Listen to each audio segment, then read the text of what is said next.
Nelly vs Chingy, the full story of the St. Louis rap beef. In early 2000s, St. Louis had officially arrived on the hip-hop map, and one man was responsible for that. Nelly, with massive hits like Country Grammar, Ride With Me, and Hide in Here. Nelly wasn't just a rapper, he was a superstar. He brought a new sound, new swag, and even a new slang into hip-hop. At one point, he was the biggest artist in the Midwest, and nobody from St. Louis ever had reached that level before. But in 2003, another St. Louis artist started to make waves. Chingy, he dropped a breakout hit, Right Thurr. Oh, girl, why you do that right there? Shit so bad, I'm constantly getting calls from the murr. I got a girl rabbit, the way that... We just saw it as people coming into St. Louis trying to take advantage of shit that we built. People outside of St. Louis, you know what I'm saying, trying to come in, steal bits and pieces just because it's hot right now. They're not really giving a fuck about the artist or the person that's in it. They just coming in just trying to steal bits and pieces. And instantly became a household name. His laid-back delivery, catchy hooks, and Midwest slang made him a fan favorite. His debut album, Jackpot, went multi-platinum, and just like that, Chingy was the hottest new artist out of the STL. On paper, this should have been a win for the city. 2 St. Louis rappers at the top, right? Sounds like a dream. But in reality, there was tension brewing behind the scenes. A lack of recognition caused one of Nelly's emerging artists, Chingy, to become disenchanted. When we first took Duke back out on tour, back before he even had a deal. So we doing these shows, we rocking these shows, and you know what I mean? It's like they seeing us, but at the same time, they not seeing us, you know what I'm saying? He felt like, we took him on tour, and they don't even come watch us perform. You know, part of the reason why we took you on tour out there before that, so if the show started at 8 o'clock and y'all going at 8, we don't go at 9:30, so we ain't gotta come to 9 o'clock or 8:45. Where it all started. At first, Nelly and Chingy were cool. In fact, Chingy even opened up for Nelly on tour in the early days. But then things got rocky over something really simple: stage time. Chingy wasn't happy with his replacement on the tour. He wanted more shine, more time in front of the crowd, but Nelly, who was the headliner, wasn't trying to hear it. In a conversation that would have become infamous later, Nelly allegedly told Chingy, "Ain't nobody bought a ticket to trying to hear Chingy." So that touched him. We gotta stay the fans, they want to come and get autographs from us. Yeah. And you know, so we give autographs, and they shut that down like, nope, Well, ain't nobody gave us shit like that. Ain't nobody in the motherfucking house bought a ticket to see no Chingy. That one line created the fight between the two. Chingy felt disrespected, like Nelly was hating on him instead of helping him shine. And on the other hand, Nelly saw things differently.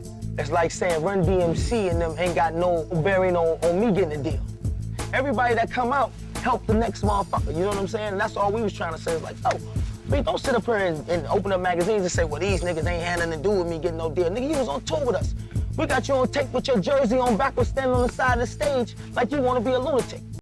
To him, Chingy was being ungrateful. Nelly had already put St. Louis on the map, and instead of working with him, Chingy signed to the Ludacris distributing the Peace label in Atlanta. Nelly took that as a sign of disloyalty, like Chingy wasn't rapping STL the right way. Instead of waiting for a deal with Nelly, Chingy got his own deal with Ludacris's DTP label, releasing the multi-platinum selling album, Jackpot. Duke didn't want to wait. Duke went out, he got his own deal. Still was love. I gotta find out you got a deal from somebody else on the radio? I guess I was getting too big. At that point, things were still low-key, but then diss tracks started flying. The diss tracks and the real tension. In 2004, Nelly dropped another one on his Sweat album, and it was clear he was sending shots at Chingy. The beef began to escalate when Nelly, on his 2004 album Sweat, released the track Another One, a backhanded form of flattery which was meant to remind the younger artists who came first. Everybody come to me like, you heard Nelly diss you on the song? And people was telling me about it before the song even came out. I tried to listen to it to get something different from it, to be like, well, and I know it's probably, to other people, it seemed like just a couple lines that they may have said, but listen to the song called Ain't Another One. Never find another one. I like the way you do that right there. You just remember why you do that right there. I made it tight to be country. They thought country was bummy. Until country start making money, now they all in Kentucky. They said, I like the way you do that right there. You just remember why you do that right there. That's all I said. I could have said, fuck the way you do that right there. Or pussy ass nigga, why you do that right there. That was a direct claim to the STL throne, making it clear Nelly wasn't passing the torch to Chingy anytime soon. And at this time in his career, Nelly wasn't just a rapper, he had real street ties. He wasn't somebody you could ever just diss and expected no consequences. Even Charlemagne the God once admitted when Nelly pulled up to the Breakfast Club, he was a little bit nervous about the things he said.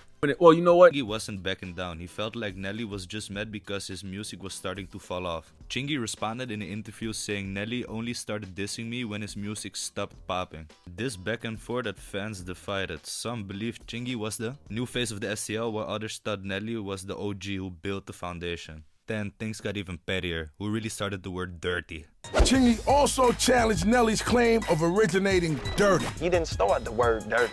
He think he started the word dirty, but he didn't start the word dirty. Shit, I got cousins and me and everybody 10 years ago used to say dirty. That's any rap. That's any rap in St. Louis right now on current. And any trace from anybody back from when the St. Louis Chicks first came out saying the word dirty. Trace them. I bet you don't hear dirty and nobody rap. Nobody. At one point, Nelly and Chingy weren't just beefing over music, they were beefing over who started the word dirty.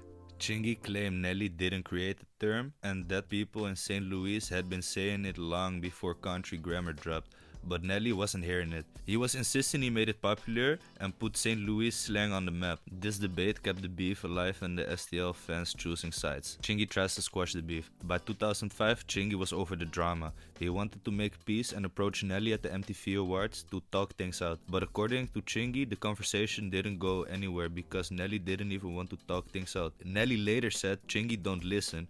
Every time we try to talk, he cuts me off. I'm at the gambling table. The nigga comes up in Vegas, and he's sitting like, yo, man, I just want to talk. I said, okay, talk. We didn't get nowhere in Vegas. When we was talking, it didn't get nowhere because he want to be this big boss, sitting up there with his cigar and keep telling me I'm not listening to him. Like, you know what I'm saying, at this crap table. At that point, the beef wasn't helping either of them. Instead of letting it get worse, they both made a business decision. We don't got beef, they claimed. And just like that, the Nelly versus Chingy rivalry officially came to an end. Everybody chill. You're hearing from us right now. It's all, we good, we straight. Everybody chill, we good. We chill. He go his way, we go our Go way. our way. The aftermath of the drama. Nelly continued to drop music and expand his brand, moving into business ventures like apple bottom jeans and acting. Chingy, on the other hand, faced label issues, bad management, and had a false scandal that hurt his career. His popularity declined, and by the late 2000s, he was no longer the chart-topping star he once was. But despite everything, only one thing remains true. Both Nelly and Chingy made history. They put St. Louis on the hip-hop map and paved the way for further Midwest artists. Final question, who's the real king of St. Louis?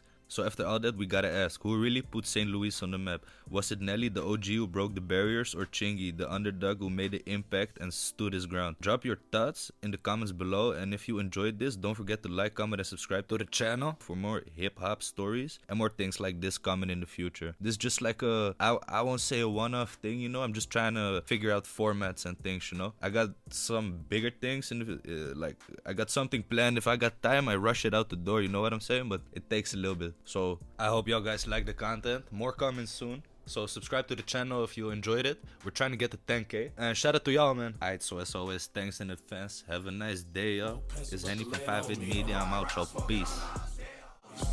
I do this shit for my damn. I know they think I'm down with this red on me, bitch. Chopper bullets ripping through your torso. Bust a nigga shit like it's car broke. Hey, why you at the store for? Get into that bag, can't go to war, bro. Brand new Glock, just bought a car load. I'm classing this the second time that car rolled back. And they know they best bet is to hop out bustin' with that. I did respect you.